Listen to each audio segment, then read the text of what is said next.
আসসালামু আলাইকুম। Graphic advice channel পক্ষ থেকে আপনাদেরকে স্বাগত জানাচ্ছি। আমি ফেরদৌস।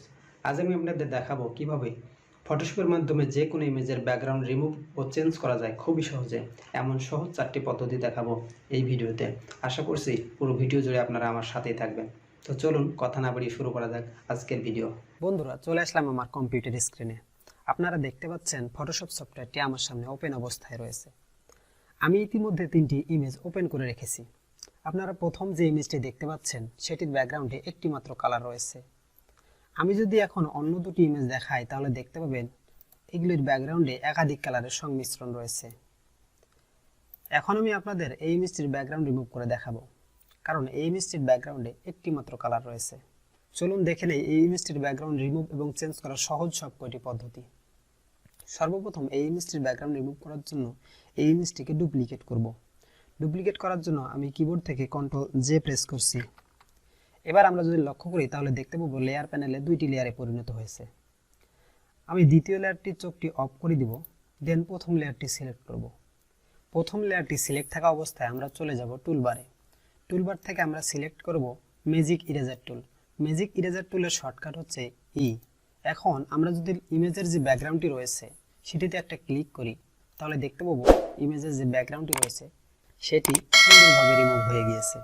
এখন আমরা যদি মুভ টুলে ক্লিক করি তাহলে এই ইমেজটিকে যে কোনো জায়গায় মুভ করতে পারবো, অথবা এর নিচে কোনো কালার অ্যাপ্লাই করতে চাইলে সেটিকেও করতে পারবো। কালার অ্যাপ্লাই করার জন্য আমরা আবারও চলে যাব লেয়ার প্যানেলে। লেয়ার বার থেকে ব্যাকগ্রাউন্ড লেয়ারটিকে সিলেক্ট করব। ব্যাকগ্রাউন্ড লেয়ারটি সিলেক্ট করে এবার আমরা চলে যাব অ্যাডজাস্টমেন্ট থেকে চলে যাব সলিড কালার। সলিড কালার থেকে আমরা আমাদের পছন্দ মতো কালার অ্যাপ্লাই করতে পারি। এভাবে আমরা চাইলে যে কোনো এক কালার বিশিষ্ট ব্যাকগ্রাউন্ডগুলোকে সহজে রিমুভ করে যে কোনো কালার অ্যাপ্লাই করতে পারি। বন্ধুরা, এবার আমরা চলে যাব দ্বিতীয় ইমেজে। আপনারা দেখতে পাচ্ছেন এই ইমেজটির ব্যাকগ্রাউন্ডে একাধিক কালারের সংমিশ্রণ রয়েছে। এই ইমেজটির ব্যাকগ্রাউন্ড রিমুভ করার জন্য আগের ইমেজটির মতো এই ইমেজটিকেও ডুপ্লিকেট করব। দেন দ্বিতীয় ব্যাকগ্রাউন্ড লেয়ারটির চোখটি অফ করে দিব। এবার প্রথম লেয়ারটি সিলেক্ট থাকা অবস্থায় আমরা চলে যাব মেনুবারে।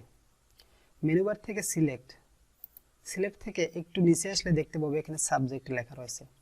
সাবজেক্টে একটা ক্লিক করলে আমাদের যে মেইন ইমেজটি রয়েছে সেটিতে একটি সিলেকশন তৈরি হয়ে যাবে।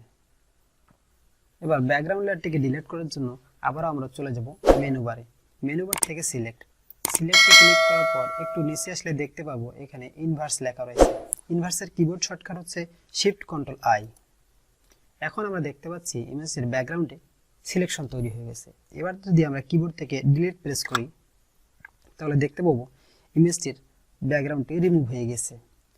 সিলেকশনটি রিমুভ করার জন্য Ctrl+D প্রেস করছি।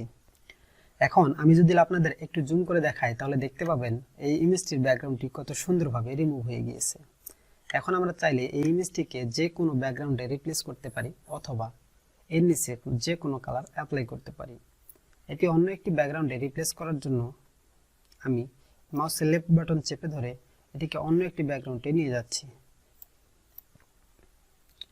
বন্ধুরা, এভাবেই আমরা চাইলে যে ইমেজগুলোর ব্যাকগ্রাউন্ডে একাধিক কালারের সংমিশ্রণ রয়েছে সেই ইমেজগুলোর ব্যাকগ্রাউন্ড খুব সহজেই রিমুভ করতে পারি। এবার আমি আপনাদের দেখাবো তৃতীয় অর্থাৎ শেষ ইমেজটির ব্যাকগ্রাউন্ড রিমুভ ও চেঞ্জ করার সহজ সবকটি পদ্ধতি।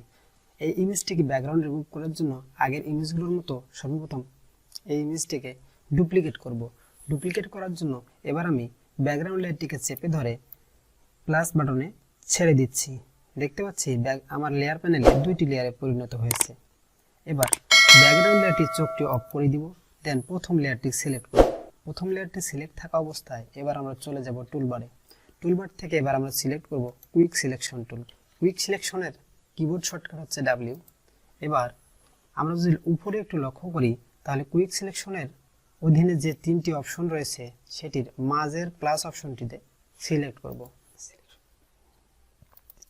মাউসের লেফট বাটনটি চেপে ধরে পুরো ইমেজটিতে ড্র্যাগ করে সিলেকশন তৈরি করব।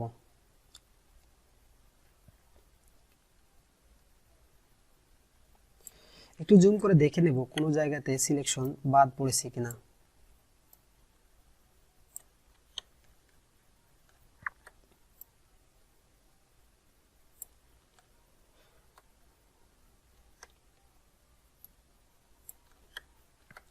বন্ধুরা আপনারা দেখতে পাচ্ছেন পুরো ইমেজটিতে সিলেকশন তৈরি হয়েছে, কিন্তু এই জায়গাটিতে সিলেকশন এখনো তৈরি হয়নি।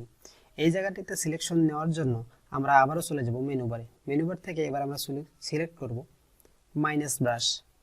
মাইনাস ব্রাশটি সিলেক্ট করার পর এবার আমরা মাউসের লেফট বাটনটি চেপে ধরে যদি একটু উপরে ড্র্যাগ করি তাহলে দেখতে পাচ্ছি ইমেজের এই জায়গাটিতে সিলেকশন তৈরি হয়ে গেছে। এবার আমরা এই ইমেজটির ব্যাকগ্রাউন্ডটি রিমুভ করার জন্য আবারও চলে যাব মেনু বারে। মেনু বার থেকে এবার আমরা সিলেক্ট থেকে একটু নিচে আসলে দেখতে পাবো এখানে ইনভার্স রয়েছে। ইনভার্সে ক্লিক করার পর দেখতে পাচ্ছি আমাদের ব্যাকগ্রাউন্ড লেয়ারটি সিলেকশন হয়ে গেছে। এবার আমরা যদি কিবোর্ড থেকে ডিলিট প্রেস করি তাহলে দেখতে পাবো ব্যাকগ্রাউন্ডটি কত সুন্দরভাবে রিমুভ হয়ে গিয়েছে।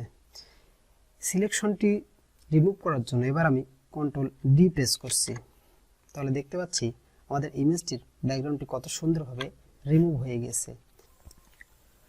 এখন আমরা চাইলে এটিকে যে কোনো জায়গায় মুভ করতে পারবো অথবা এর নিচে কোনো কালার অ্যাপ্লাই করতে পারবো। তো বন্ধুরা, আশা করছি পুরো ভিডিওটি আপনাদের কাছে অনেক ভালো লেগেছে। আর যদি ভালো লেগে থাকে তাহলে ভিডিওটিতে একটি লাইক করবেন এবং আপনার কোনো মতামত থাকলে কমেন্ট করে জানাবেন।